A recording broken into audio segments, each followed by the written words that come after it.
भाजप नेते देवेंद्र फडणवीस माध्यमांसोबत संवाद साधतायत. थेट जाऊयात. आत्तापर्यंत एकूण 7 अधिवेशनं या सरकारमध्ये झाली आणि या 7 अधिवेशनाचा कालावधी 36 दिवस आहे. उद्याचं 8वं अधिवेशन धरल्यानंतर एकूण कालावधी 38 दिवस एवढा होईल. म्हणजे सरासरी 5 दिवस देखील या सरकारच्या कार्यकाळामध्ये अधिवेशन चाललेलं नाही. कोविडच्या काळामध्ये झालेली जी अधिवेशनं आहेत त्याचं एकूण जर दिवस आपण बघितले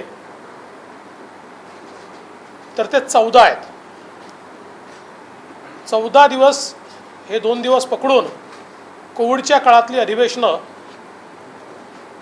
या सरकारने घेतली आहेत. त्याचवेळी जर संसदेचा आपण विचार केला तर कोविड काळामध्ये संसदेची अधिवेशनं 69 दिवस चालली आहेत. कोविड हा देशात आहे, महाराष्ट्रात आहे, दिल्लीत आहे. तथापि कोविडच्या नावावर लोकशाहीला कुलूप ठोकण्याचं काम या सरकारच्या वतीनं केलं जात आहे. महाराष्ट्राच्या निर्मितीला 60 वर्ष पूर्ण झाली. 61व्या वर्षामध्ये आपण सगळे लोक आहोत. पण जे 60 वर्षात घडलं नाही ते आपल्याला आत्ता घडताना दिसतंय. आणि ते म्हणजे राज्य सरकारने विधानमंडळामध्ये सदस्यांना बोलू नये अशी व्यवस्था करणं. पहिल्यांदा आपण बघितलं असेल तर मिनिट्समध्ये लिहिण्यात आलेलं आहे कोणतंही आयुध वापरता येणार नाही. म्हणजे कदाचित अशा प्रकारची लोकशाही ही इमर्जन्सीच्या काळात पाहिली असेल. कोविड आहे, आम्ही वेळ कमी करतोय इथपर्यंत ठीक आहे. पण सदस्यांना कुठलंही संसदीय आयुध वापरता येणार नाही अशा प्रकारचा निर्णय म्हणजे लोकशाहीला कुलूपबंद करण्याचा निर्णय. सदस्यांनी 35 दिवस आधी टाकलेले प्रश्न आपल्या लोकशाहीमध्ये हे जे काही आपण एक्झिक्युटिव्ह ज्याला म्हणतो त्याच्यावर लेजिस्लेचरचा अंकुश आहे. आणि तो अंकुश अधिवेशनाच्या माध्यमातनं, प्रश्नांच्या माध्यमातनं, लक्षवेधीच्या माध्यमातनं, चर्चेच्या माध्यमातनं असतो. 35 दिवस आधी टाकलेले प्रश्न व्यपगत होतील अशा प्रकारचा निर्णय घेण्यात आला आहे. आता हे व्यपगत का करण्यात आले? याच्यामध्ये तर अधिवेशन बोलवावं लागत नाही. हे अतारांकित करता येतात आणि लेखी उत्तरं देता येतात. यापूर्वी ज्यावेळी प्रश्न उत्तराचे तास होऊ शकले नाहीत अशा काळातली उत्तरं मिळालेली आहेत. ज्यावेळी दिवस कमी झाले ती अतारांकित झाली आहेत. पण प्रश्नच विचारायचे नाही आणि विचारले तर त्याला उत्तर देणार नाही. मग एवढे अधिकारी आणि कर्मचारी विधानमंडळात बसवले आहेत आणि एवढे अधिकारी कर्मचारी राज्य शासनाच्या सेवेत आहेत. त्याचा एक्झॅक्ट आकडा सुधीरभाऊ सांगू शकतील, तुम्हाला पाठ नाही आहे. पण एवढे सगळे अधिकारी या ठिकाणी असताना हे काय माशा मारायला बसवले आहेत? साधी उत्तरं देखील द्यायची नाहीत. भ्रष्टाचाराची प्रकरणं घडली त्या संदर्भात प्रश्न विचारल्यानंतर इथं सर्रास त्यांना कळवून देण्यात आलेलं आहे की आता तुमच्याकडे आलेल्या प्रश्नांवर कारवाई करण्याची आवश्यकता नाही आहे, कारण ही प्रश्न आम्ही व्यपगत केली आहे. तुमच्याकडे आलेल्या लक्षवेधीवर कारवाई करण्याची आवश्यकता नाही आहे, आम्ही ही व्यपगत केली आहे. म्हणजे तुम्ही काहीही अनिर्बद्ध कारभार करा, आता तुम्हाला प्रश्न विचारणारा कोणी नाही, कोणाचा अधिकार नाही. म्हणून मी म्हटलं लोकशाहीला कुलूप ठोकण्याचं काम या ठिकाणी करण्यात आलं. आता आपण जर अधिवेशनाची रचना बघितली उद्या अधिवेशन सुरू होणार आहे, पुरवणी मागण्या मांडल्या जातील, शोकप्रस्ताव होईल. आमची माहिती अशी आहे की पुन्हा एकदा लोकशाहीच्या सगळ्या प्रथा परंपरा पायंडे नियम पायदळी तुडवून उद्याच काही बिलं मांडण्यात येणार आणि उद्याच त्याच्यावर चर्चा घेण्यात येणार आहे. आणि नंतर परवाचा दिवस हा पुरवणी मागण्यांवर देण्यात आलेला आहे. पुरवणी मागण्या कुठलंही आयुध वापरायचं नाही आणि नियमाने जायचं, याचा अर्थ काय आहे तर स्ट्रिक्टली पुरवणी मागण्यांमध्ये ज्या मागण्या असतील त्याच्या पुरतं तुम्हाला बोलता येईल, त्याच्या व्यतिरिक्त तुम्हाला बोलता येणार नाही. म्हणजे महाराष्ट्रामध्ये आरक्षणाचे प्रश्न आहेत, ओबीसी आरक्षण, मराठा आरक्षण, या संदर्भातली कुठली तरतूद जर पुरवणी मागणीमध्ये नसेल तर तो विषय मांडता येणार नाही. आज महाराष्ट्रामध्ये शेतकऱ्यांचे प्रश्न इतके ऐरणीवर आले आहेत. पीक विमा मिळालेला नाही, मागच्या वर्षीचा केवळ 18% पीक विमा मिळाला आहे. दुधाचा जो शेतकरी आहे 15 रुपयाला भाव गेलेला आहे. धानाचा एवढा घोटाळा चाललेला आहे. मोठ्या प्रमाणात सगळ्या प्रकारचे शेतकरी अडचणीत आहेत. आता विषय मांडायचा कसा, त्याच्यावर जर तरतूद नसेल तर तो विषयच उपस्थित करता येणार नाही. वेगवेगळे जे विषय, आज एवढी विषयांची यादी आहे, 100पेक्षा जास्त विषय आहेत की जे अत्यंत महत्त्वाचे विषय आहेत. पण या विषयांवर बोलण्याकरता कुठलंही आयुध आमच्याकडे शिल्लक ठेवलेलं नाही.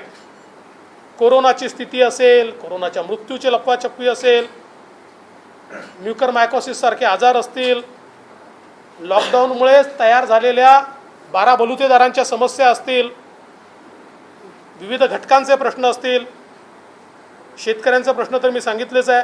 मग सोयाबीन, आंबा, केळी, कापूस, सगळ्या शेतकऱ्यांचे प्रश्न या ठिकाणी आहेत. पायाभूत सुविधा, मेट्रोचे असतील, रस्त्यांचे असतील, याचे प्रश्न आहेत.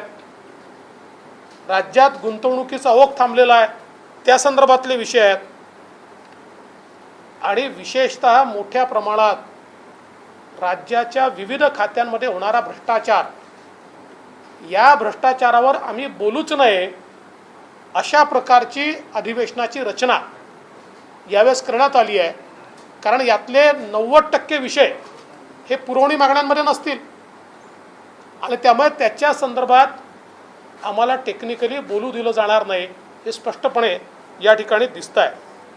आज खरं म्हणजे हे 100 विषय मी सांगणार नाही, पण एकूणच राज्यातले वेगवेगळे जे घटक आहेत, मग कायदा सुव्यवस्थेचे प्रश्न आहेत, वारकऱ्यांचे प्रश्न आहेत, असे कित्येक प्रश्न आहेत की जे प्रश्न मांडायचे कुठे. आणि म्हणून आम्ही हा निर्णय केला आहे की आम्ही निश्चित सभागृहात ज्या प्रकारे जे मांडता येईल मांडायचा प्रयत्न करू, पण जे मांडू दिलं जाणार नाही. लोकशाहीला कुलूप लावल्यामुळे लोकशाही थांबेल असं जर कोणाला वाटत असेल तर लोकशाहीला कुलूपही लावता येत नाही आणि लोकशाही थांबतही नाही. त्यामुळे तिथे जे मांडता येईल तिथे मांडू, मांडता येणार नाही ते बाहेर मांडू, माध्यमांसमोर मांडू, रस्त्यावर येऊन मांडू, जनतेमध्ये जाऊन मांडू. पण अशा प्रकारे लोकशाहीची थट्टा ही तात्काळ बंद केली पाहिजे. आणि यापूर्वी देखील आम्ही सांगितलं, कोरोनाच्या नावावर अधिवेशन संपवलं जातं आणि बाकी सगळ्या गोष्टी सुरू आहेत. कोरोनाच्या नावाने बाकी सगळ्या गोष्टी सुरू आहेत. आणि म्हणून या ठिकाणी विरोधी पक्ष म्हणून आक्रमकतेनं पण संयमानं आम्ही जनतेचे प्रश्न मांडू आणि जे मांडता येणार नाही ते जनतेच्या फोरमवर जाऊन मांडू. उद्या मग आम्हाला कोणी हे म्हणू नये की तुम्ही आंदोलन कशा करता. का आंदोलन होणार नाही? जिथे प्रश्न मांडायचे तिथे जर मांडू दिले नाही तर आंदोलनं होतील, जनतेत जाऊन ते मांडावे लागतील. मला असं वाटतं राज्य सरकारने अधिवेशनापासून पळ काढलेला आहे.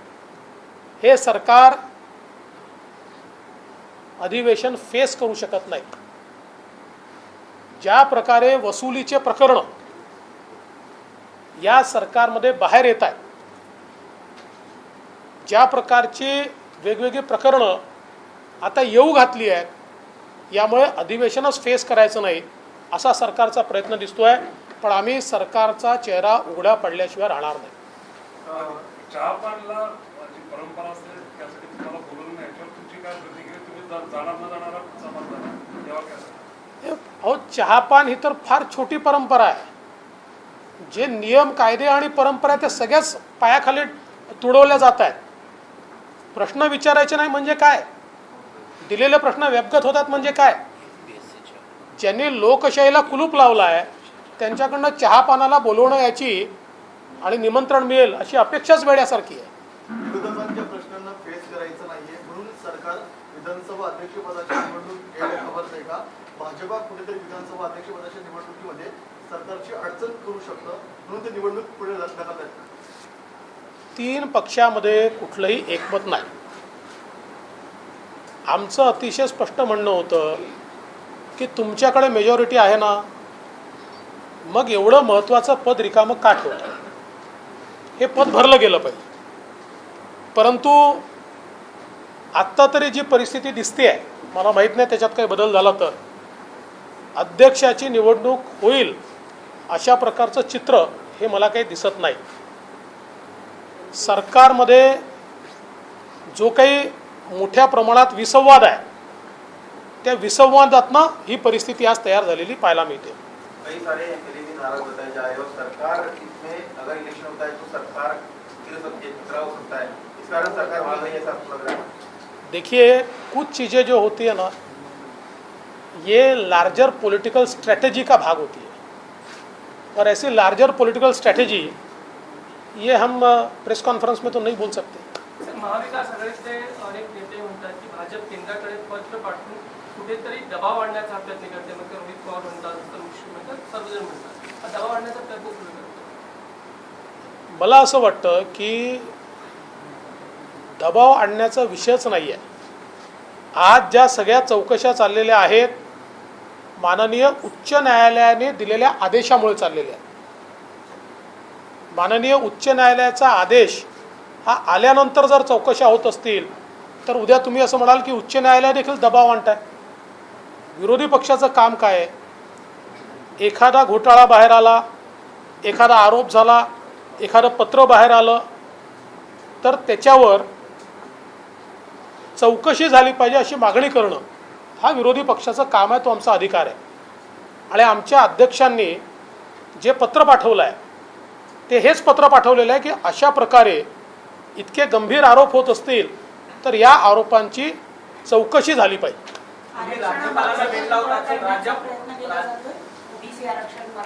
अगदी स्पष्टच आहे. बघा, 2 दिवसापूर्वीपर्यंत केंद्राने एम्पिरिकल डाटा द्यावा, केंद्राने एम्पिरिकल डाटा द्यावा असं सांगण्यात येत होतं. काल शेवटी जो काही आदेश यांनी काढला त्यात आयोगाला सांगितलं एम्पिरिकल डाटा जमा करा. आम्ही पहिल्या दिवशीपासून हेच सांगत होतो. कारण आपण जर सर्वोच्च न्यायालयाचा निर्णय बघितला तर सर्वोच्च न्यायालयाने इम्पेरिकल इन्क्वायरी म्हटली आहे आणि ही empirical inquiry through backward class commission म्हटलेली आहे. हा बॅकवर्ड क्लास कमिशननेच करायचा विषय आहे, म्हणजे मागासवर्ग आयोगाने करायचा आहे. हे कधी म्हटलेलं आहे? 13/12/2019ला. ते आत्ता जे करतात ते जर तेव्हा केलं असतं तर 50% आतलं ओबीसीचं आरक्षण गेलंच नसतं. पण अजूनही यांची इकोसिस्टीम जी आहे ती इकोसिस्टीम मात्र रोज सांगते मोदीजींनी डेटा नाही दिला, मोदीजींनी डेटा नाही दिला. मोदीजींच्या डेटाचा संबंध नाही. इम्पेरिकल डेटा हा इम्पेरिकल इन्क्वायरीच्या अंतर्गत राज्य मागासवर्ग आयोगाला तयार करायचा. आणि म्हणूनच मी म्हटलं काल परवा जो निर्णय केला तो उशिरा सुचलेलं शहाणपण आहे, पण किमान त्याच्यामुळे ओबीसी आरक्षणाच्या दिशेने आपण जातो आहे. आता तीच परिस्थिती मराठा आरक्षणाची देखील आहे. मराठा आरक्षणामध्ये न्यायमूर्ती भोसले कमिटीने जो निर्णय दिला आहे त्याच्यात स्पष्टपणे म्हटलेलं आहे की जोपर्यंत राज्य मागासवर्ग आयोग मराठा समाजाला मागास ठरवत नाही आणि तो रिपोर्ट पाठवत नाही तोपर्यंत आरक्षण हे देता येणार नाही. आणि त्याकरता त्यांनी टर्म्स ऑफ रेफरन्स दिलेला आहे. आता काय केलेलं आहे, अद्यापही राज्य मागासवर्ग आयोगाला हा विषयच रेफर केलेला नाही. केंद्राचे अधिकार आहे, केंद्राचे अधिकार आहे. अरे किती लोकांना खोटं सांगाल तुम्ही. ज्यावेळेस असा रिपोर्ट तयार कराल, मी आजच सांगतो, आता कदाचित माझं पान क्रमांक चुकत असेल एक दोन, पण मला जे आठवत आहे पान क्रमांक 556 असावं, जो मूळ निर्णय आहे त्या निर्णयाच्या, त्याच्यामध्ये स्पष्टपणे म्हटलेलं आहे या संदर्भात. इतकं क्लिअर कट त्याच्यामध्ये लिहिलेलं आहे. असं असताना देखील तुम्ही शेवटी त्यांनी काय म्हटलेलं आहे त्या पानावर, मागास ठरवण्याच्या संदर्भात राज्य सरकारने त्या संदर्भातली कारवाई करावी. याच्यापूर्वी असं होतं की मागास ठरवायचा अधिकार सर्वस्वी राज्याचा होता. आता राज्याने कारवाई करून ती केंद्राकडे पाठवायची, म्हणजे एक स्टेप त्याच्यात फर्दर झाली आहे. आणि मग त्याला राष्ट्रपतींनी मान्यता दिली की पुन्हा कायदा राज्यालाच करायचा आहे. त्यामुळे मागास ठरवल्याशिवाय कायदाच होऊ शकत नाही. मागास ठरवण्याची पहिली स्टेप ही राज्याला करायची आहे, इतकं स्पष्टपणे त्या जजमेंटमध्ये म्हटलं आहे. पण अजून त्याची सुरुवातही केलेली नाही. मी वारंवार हे सांगतोय, आता सर्वोच्च न्यायालयाच्या निर्णयानंतर हे आम्हालाही माहिती आहे की मराठा आरक्षणाला शॉर्टकट नाही आहे. पण तुम्ही कारवाईच जर सुरू केली नाही तर पुढचे 10 वर्ष तरी ते कसं मिळेल. अद्याप कुठलीही कारवाई सरकारने सुरू केलेली नाही. त्यामुळे या सगळ्या गोष्टी अतिशय स्पष्टपणे आपल्याला दिसत आहेत. आणि आता तर आज MPSCच्या विद्यार्थ्याने जी आत्महत्या केली आहे हा अतिशय गंभीर प्रश्न आहे. आपण बघा, MPSCवर सदस्य नेमलेले नाहीत, MPSCच्या संदर्भात परीक्षा होत नाही आहेत, MPSCचे इंटरव्ह्यू होत नाही आहेत. आता सदस्यच नाही आहेत तर इंटरव्ह्यू घेणार कोण आहे. आणि मग अशा प्रकारे पास झालेले विद्यार्थी हे जर निराशेने आत्महत्या करत असतील तर कुठेतरी राज्य सरकारला खडबडून जाग आली पाहिजे. आणि माझं तर मत असं आहे, एकतर तात्काळ MPSCवर सदस्य नेमले पाहिजेत आणि MPSCचं पूर्ण ओव्हरहॉलिंग केलं पाहिजे. आज ज्या प्रकारे आपल्याला ही सगळी कारवाई दिसते आहे की कुठल्याही परीक्षा होत नाही, कुठे इंटरव्ह्यू होत नाही, 2-2, 3-3 वर्ष पास होऊन पडलेले आहेत मुलं, पण त्याच्यावर कुठली कारवाई होत नाही आहे. याच्याकडे विशेष लक्ष देण्याची आवश्यकता आहे. आजची घटना ही अत्यंत गंभीर अशा प्रकारची घटना आहे. सर, ठाकरे सरकारने गेल्या 16 महिन्यामध्ये प्रसिद्धीवर 155 कोटी खर्च केले, म्हणजे महिन्याला 10 कोटी रुपये प्रसिद्धीवर खर्च होता, अशी माहिती आता माहिती अधिकारी. यांचं यावर्षीचे 246 कोटी बजेट आहे, आपलं 26 कोटी सर्वात हायएस्ट बजेट आहे. असं आहे, मला आत्ताच आमच्या माजी वित्तमंत्र्यांनी माहिती दिलेली आहे 246 कोटी हायएस्ट बजेट. आत्ता यांनी प्रसिद्धीचं बजेट 246 कोटीचं केलेलं आहे, जे आपल्या काळात किती होतं, सुरुवात 26 कोटी 26 कोटी होतं पहिल्या वर्षी आमचं. 26 कोटीचं बजेट होतं, ते 246 कोटी केलं आहे. प्रसिद्धी करतात कशाची आहे, कामं तर सगळी बंदच आहेत, नवीन काम कुठलंही सुरू झालेलं नाही. मग नेमकी कशाची प्रसिद्धी चालली आहे आणि कोणाची प्रसिद्धी चालली आहे. मला आठवतं की आमच्या काळामध्ये एखादा आम्ही निर्णय जरी घेतला आणि त्यातला 2-3 कोटी रुपये जरी लागत असले तरी केवढा गजब करायचे. प्रसिद्धी विभागातनं 3 कोटी रुपयाचा खर्च, 3 कोटी रुपयाचा खर्च. आता 150 कोटी रुपये खर्च होऊन राहिले आहेत, काम काहीच नाही आहे. त्यामुळे ही नेमकी कोणाची प्रसिद्धी चालली आहे याची माहिती देखील आम्हाला मिळाली पाहिजे. आणि यासोबत तिन्ही पक्षाच्या कोणत्या कोणत्या नेत्याच्या प्रसिद्धीकरता किती किती पैसे खर्च झाले याची फोड देखील आम्हाला मिळाली पाहिजे.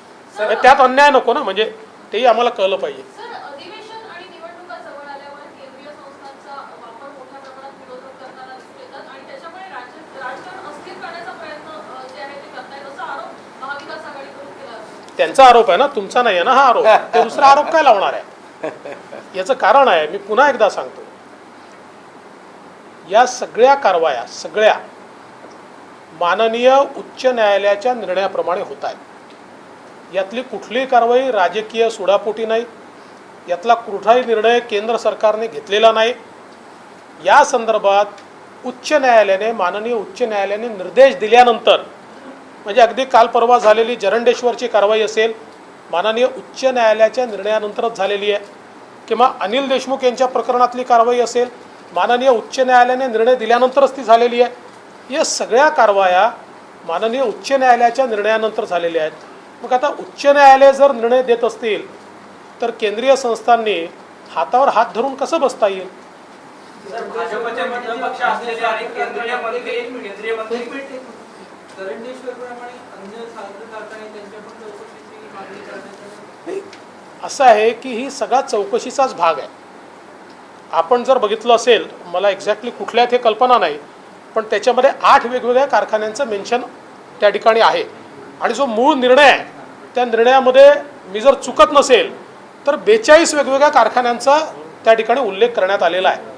त्यामुळे आता ते केंद्रीय एजन्सीजला किंवा ज्या एजन्सीजला माननीय न्यायालयाने सांगितलं त्यांना ते ठरवायचं आहे. देवेंद्रजी, ओबीसी आरक्षणासंदर्भातला प्रश्न आहे. छगन भुजबळांनी तुम्हाला फोन केला असं त्यांनी सांगितलं आणि नाना पटोले विनंती करतात की 2011च्या सर्वेक्षणाचा जो डेटा आहे ते मिळवून देण्यासाठी आम्ही देवेंद्रजींच्या नेतृत्वामध्ये पंतप्रधानांना भेटायला तयार आहोत. त्यावरती आपली काय भूमिका आहे? असं आहे की हा देखील एक दिशाभूल करण्याचा प्रयत्न आहे. याचं कारण काय आहे? पहिली गोष्ट तर अशी, ओबीसी आरक्षणाचा प्रश्न देशात निर्माण झालेला नाही, तो केवळ आणि केवळ महाराष्ट्रात निर्माण झाला आहे. देशातल्या प्रत्येक राज्यामध्ये ओबीसींचं राजकीय आरक्षण हे अबाधित आहे, ते चाललेलं आहे. काल परवा यूपीत निवडणुका झाल्या, त्यातही ओबीसी आरक्षण पूर्णपणे इंटॅक्ट आहे. हा प्रश्न केवळ महाराष्ट्रातला आहे. दुसरा, मी वारंवार हे सांगितलं की सेन्सस डेटा आणि इम्पेरिकल डेटा याच्यामध्ये फरक आहे. सेन्सस डेटाची आवश्यकता नाही आहे. सेन्सस डेटाच्या संदर्भातही सांगतो, कारण याही संदर्भात अनेक गोष्टी सांगण्यात येत आहेत.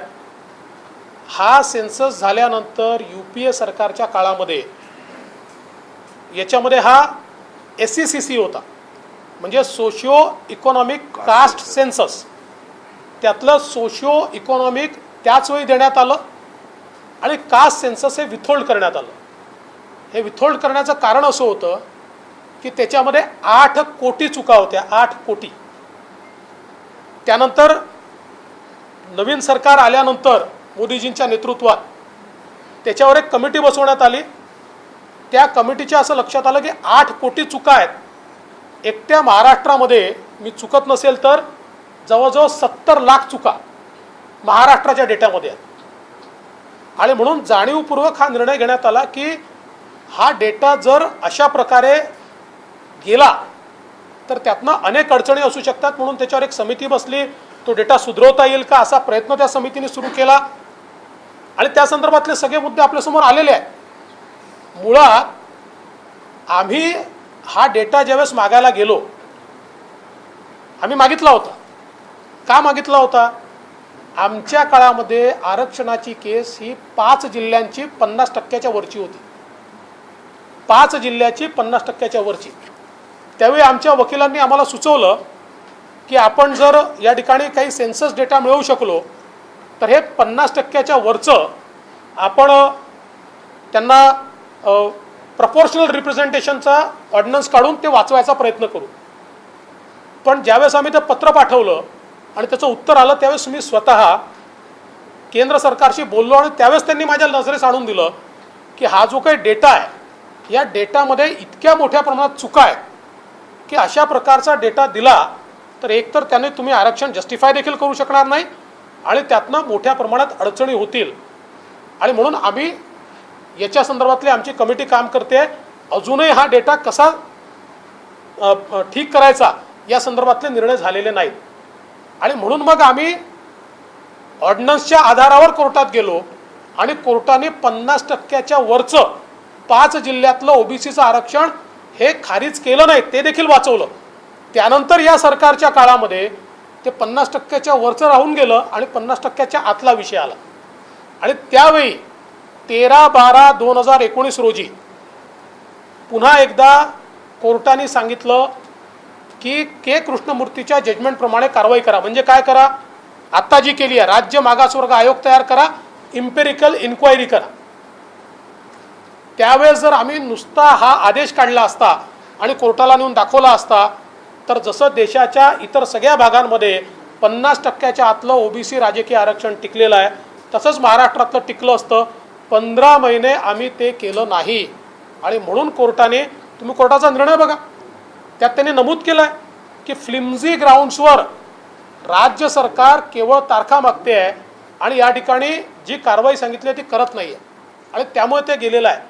म्हणून मला असं वाटतं की हे डेटाच्या संदर्भात हे दिशाभूल करण्याचं काम आहे. इम्पेरिकल इन्क्वायरी हा शब्द आहे आणि आता हे करता येतं की नाही करता येत याचं एक उदाहरण सांगतो. मराठा आरक्षणाच्या वेळी तेव्हा तर कुठलं सेन्सस नव्हतं मराठा समाजाचं, म्हणून आम्हाला ज्यावेळेस तो प्रश्न पडला की इम्पेरिकल डाटा, आम्ही 5 एजन्सीज नेमल्या. त्या 5 एजन्सीजनी 4 ते 5 महिन्यामध्ये मराठा आरक्षणाकरता इम्पेरिकल डाटा तयार केला आणि मराठा आरक्षणाचा जो निर्णय आहे, निकाल आहे सुप्रीम कोर्टाचा, त्या निकालामध्ये काही गोष्टी आपल्या विरोधात गेल्या असतील पण त्याच्यामध्ये आपण तयार केलेला डेटा हा मात्र त्यांनी स्ट्राईक डाऊन केला नाही, तो डेटा त्यांनी मान्य केलेला आहे. मग जर मराठा समाजाकरता तेव्हाचं सरकार हे 5 महिन्यामध्ये इम्पेरिकल इन्क्वायरी करून इम्पेरिकल डाटा तयार करू शकते तर आताचं सरकार 18 महिने हे का करू शकत नाही. आणि मग मोदींकडे डेटा मागा, केंद्र सरकारकडे डेटा मागा, सेन्ससचा डेटा मागा. करायचं नसेल तर बहाणे आहे, करायचं असेल तर रस्ता आहे. आता रस्त्याने जायचं की बहाण्यावर जायचं हे या सरकारला ठरवावं लागेल. महाराष्ट्राच्या राजकारणात होईल अशा चर्चा आहेत. सेना आणि भाजप यांच्या बैठकांचं सत्र सुरू आहे असंही बोललं जातं ते काही शिवसेनेचे नेते आणि तुमच्या नेत्यांची भेट कोणाच्या भेटीगाठी झाल्या याबद्दल मला कल्पना नाही. अधिकृतपणे भाजप, सेना किंवा कुठल्याही पक्षाची आमची भेटगाठ नाही, कोणाशी आमची चर्चा नाही. भारतीय जनता पक्ष हा एक सक्षम विरोधी पक्ष म्हणून या ठिकाणी काम करतो आहे. जनतेच्या आशा, आकांक्षा आणि अपेक्षा पूर्ण करण्याकरता कुठल्याही स्तराला जाऊन विरोधी पक्ष म्हणून जनतेकरता लढाई लढण्याची आमची तयारी आहे. एक पत्र लिहिलं होतं त्यामध्ये त्यांनी सांगितलं होतं की भाजप आणि शिवसेनेचे जे नेते जवळीक अजूनही कायम आहे. अधिवेशनाच्या काळात समोरासमोरची वेळ मिळते तर पुन्हा मनोमिलन होण्याची शक्यता आहे अशी भीती. आमच्यात शत्रुत्व नव्हतंच ना, कधी शत्रू थोडी आहोत आम्ही. आमचे वैचारिक मतभेद झाले कारण आमचा हात सोडून, आमच्यासोबत निवडून आलेले आमचे मित्र आमचा हात सोडून ज्यांच्या विरुद्ध निवडून आले त्यांचा हात पकडून निघून गेले. त्याच्यामुळे मतभेद उभे झाले ना. ते काही धुऱ्याचा वाद थोडी आहे की म्हणजे सुधीर भाऊचा धुरा काही उद्धवजीच्या धुऱ्याला लागून आहे आणि त्यांनी यांच्या धुऱ्यावर काही अतिक्रमण केलं असं नाही आहे. त्याच्यामुळे हा काही आमचा धुऱ्याचा वाद नाही आहे किंवा आमचं कुठलंही शत्रुत्व नाही आहे, पण वैचारिक मतभेद आहेतच. त्यांचा हात सोडून ते इकडे आले, त्यांचा हात सोडून ते इकडे आले तर तुमची तयारी आहे. राजकारणामध्ये जर तरला अर्थ नसतो. परिस्थिती जी येते त्या परिस्थितीवर निर्णय होत असतात. जर तरवर जे राजकारणी राहतात ते स्वप्नच पाहत राहतात. रामदास आठवले असं म्हणाले की देवेंद्र फडणवीस यांनी 2.5 वर्षापूर्वी माझा ऐकला असतं तर आज ते मुख्यमंत्री झाले असते आणि आधीच 2.5 वर्षाचा पाठवला चांगला ठरला असता. रामदासजींनी योग्य वेळी योग्य लोकांचं ऐकलं असतं तर ते महाराष्ट्राचे मुख्यमंत्री राहिले असते. असं मागील अधिवेशनामध्ये पूजा चव्हाण प्रकरणाचे पुरावे ठरल्यामुळे संजय राठोडांचा राजीनामा झाला, परमवीर सिंगांच्या पत्रामुळे राष्ट्रवादीचे अनिल देशमुखांचा राजीनामा झाला. पावसाळी अधिवेशनामध्ये जे सचिन वाझेंचं पत्र आलेलं आहे त्या संदर्भात तुमचा ठराव पास झालेला आहे. अजित पवार आणि अनिल परब यांच्या राजीनाम्याची तुम्ही मागणी करणार आहात. असं आहे की 2 अधिवेशनांमध्ये हे 2 राजीनामे झाल्या किंवा मागच्या अधिवेशनात 2 राजीनामे झाल्यामुळे आता सरकारी पक्ष जो आहे तो बचावात्मक परिस्थितीमध्ये आहे आणि पुन्हा कोणावर राजीनाम्याची अवस्था येऊ नये म्हणून अधिवेशनच घ्यायचं नाही, घेतलं तर बोलू द्यायचं नाही, आयुध वापरू द्यायचं नाही, अशा प्रकारचा प्रयत्न हे ते करतायत. आम्ही काही माणूस टार्गेट ठेवून करत नाही, पण ज्याच्याबद्दल सापडेल त्याचा राजीनामा मागू. जी, आपने कहा कि राजनीति में शिवसेना से आपसे कोई दुश्मनी नहीं है, लेकिन आने वाले दिन क्योंकि शिवसेना नेताओं की भाषा जो है काफी सॉफ्ट नजर आ रही है. भले संजय राउत ये कहे कि सरकार टिकेगी लेकिन नरेंद्र मोदी हमारे भाई है, प्रधानमंत्री से ज्यादा हमारे भाई का रिश्ता कायम है, इस तरह के उनके बयान आ रहे हैं. देखिए, संजय राउत जी एक ऐसे व्यक्ति है कि वो सुबह कुछ कहते हैं, दोपहर को कुछ कहते हैं, शाम को और कुछ कहते हैं और दूसरे दिन और तीसरी चीज़ कहते हैं। तो उनके कहने के ऊपर अगर हम और आप भी अपना मन बनाने लगे और अपनी खबर बनाने लगे तो आपकी खबर सही नहीं होगी। अनिल देशमुख यांचं असं म्हणणं आहे की सचिन वाझे प्रकरणात ज्या पद्धतीने कारवाई केली जाते, सचिन वाझे एक आरोपी आहेत, ते निलंबित आहेत आणि त्यांच्या सांगण्यावरून जर काही विधीची चौकशी होत असेल ते चुकीचं आहे असं अनिल देशमुखांचं म्हणणं आहे. हे अनिल देशमुख साहेबांच्या वकिलांनी कोर्टाला सांगितलं, तरी कोर्टाने इन्क्वायरी करायला सांगितली. त्यामुळे आता आम्ही तर याच्या संदर्भात कॉम्पिटंट नाही आहोत, कोर्टच कॉम्पिटंट आहे.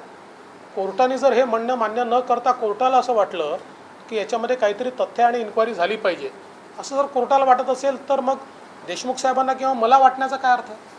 सर, संजय, तुम्ही जेव्हा ओबीसी आरक्षणानंतर स्टेटमेंट केले की 4 महिन्यामध्ये मी ओबीसी आरक्षण मिळवून देऊ, त्यानंतर संजय राऊतांचं असं विधान आलेलं आहे की तुम्ही म्हटलात की जर मी संन्यास घेईल जर मिळवून दिलं नाही तर ते म्हटले की देवेंद्र फडणवीस या व्यक्तीची महाराष्ट्राला गरज आहे, त्यांना बिलकुल संन्यास ते घेणार नाही, जर गरज पडली तर मी त्यांना भेटायला जाईल. हो, मी 25 वर्ष राजकारण करणार आहे याच्या पुढे.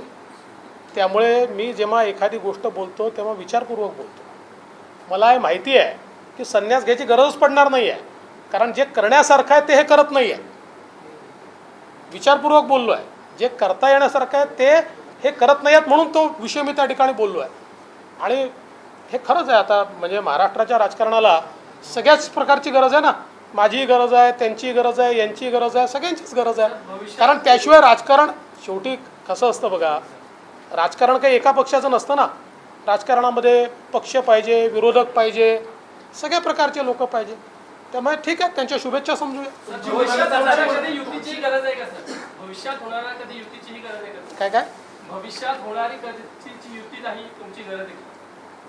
म्हणजे मला समजलं नाही. संजय राऊत जे म्हणाले की सेना भाजपची युतीची गरज ठरली का? असेल का? तुमची मुलाखत संजय राऊत घेणार आहे, त्या संदर्भात तुमची यापूर्वी बैठक देखील झाली होती. आता तुमची मुलाखत देखील कोणत्या टप्प्यावर आली? तेच ठरवायला आशिष शेलार आणि त्यांची भेट झाली असावी. आपल्याची माहिती कळते की अजून जी पत्रकार परिषद जे होत असते मुख्यमंत्र्यांची पत्रकार परिषद अजून त्यामध्ये कन्फर्मेशन नाहीये. म्हणजे बरेच बदल दिसत आहेत आणि अर्थात 2 दिवसानंतर उत्तर मिळणार नाही, पण त्याची पत्रकार परिषद देखील होईल असं वाटत नाही आत्ताची माहिती. म्हणजे आता मला असं वाटतं की हे सरकार विरोधकांना तर फेस करतच नाही, पण आता मीडियाला देखील फेस करत नाही आहे. अशा प्रकारची अवस्था या सरकारची मला पाहायला मिळते. कल आप लोग जिस तरह से सरकार भाग रही है, 2 दिन का ही सत्र है, तो बीजेपी की स्ट्रेटेजी क्या रहेगी? कल आंदोलन भी करने वाली है डिस्ट्रिक्ट लेवल पर, कलेक्टर ऑफिस के बाहर. देखिए, कुल मिलाकर 2 दिन का अधिवेशन रखा है और इस अधिवेशन में पहली बार कोई भी लेजिस्लेटिव टूल आप इस्तेमाल नहीं कर सकते. मतलब भारत के संविधान के तहत बने हुए नियमों ने जो हमको अधिकार दिए हैं उन अधिकारों को भी फ्रीज करने का काम इस सरकार ने किया है. हमने जो प्रश्न डाले थे उन सारे प्रश्नों को व्यपगत कर दिया गया है. हमने जो कॉलिंग अटेंशन मोशंस डाली थी उसको समाप्त कर दिया गया है, निरस्त कर दिया गया है. और सप्लीमेंट्री डिमांड के सिवाय आप किसी भी चीज़ के ऊपर कह नहीं सकते, बोल नहीं सकते, अपना मत नहीं रख सकते और सरकार को क्वेश्चन नहीं कर सकते. इस प्रकार से एक प्रकार से लोकतंत्र को ताला लगाने का काम इस सरकार ने किया है. हम प्रयास करेंगे जनता के प्रश्न सभागृहों में रखने का, और अगर सभागृहों में नहीं रख पाए तो जनता के बीच जाकर उन सारे प्रश्नों को हम रखेंगे. पिछले बार आपने जब आप हाउस में बोल रहे थे उस वक्त अनिल देशमुख का विषय आपने उठाया था. इस बार आपकी कार्यकारिणी में बैठक हुई और अजीत दादा और अनिल परब का विषय जो है उसे उठाया गया है. दादा ने पत्र भी लिखा है, तो क्या इस बार हम उम्मीद कर सकते हैं कि अजीत पवार का भी? देखिए, ये हमारी मांग बहुत सीधी है कि अगर श्री परमवीर सिंह इनके पत्र के बाद अगर एक इंक्वायरी श्री अनिल देशमुख जी के ऊपर शुरू होती है तो उसी प्रकार का एक पत्र ये अगर वाजे इन्होंने लिखा है तो उसकी इंक्वायरी क्यों नहीं की जाती और इसलिए हमारे अध्यक्ष चंद्रकांत दादा पाटिल ने बहुत स्पष्ट शब्दों में ये मांग की है कि ऐसा पत्र जो हमको पढ़ने को मिला है, देखने को मिला है, इसकी जांच की जाए। तो मुझे लगता है कि ये बिल्कुल सही मांग है। इसको कोई मैं ऐसा नहीं मानता कि कोई गलत बात ये है, और ये मांग हमारी रहेगी ही। शरद पवार से लेकर अजित पवार तमाम नेता ये बार बार कह रहे हैं कि बीजेपी सत्ता का दुरुपयोग कर रही है और उनके परिवार को, उनके नेताओं को बदनाम करने का साजिश कर रही है। देखिए, इससे अलग तो वो कुछ कह नहीं सकते, किंतु मैं स्पष्ट कर देना चाहता हूँ कि महाराष्ट्र में सेंट्रल एजेंसीज जो भी इंक्वायरी कर रही है, वो सारी की सारी inquiry honourable high court of Bombay इन्होंने जो निर्णय दिए उस निर्णय के तहत ये इंक्वायरी चल रही है।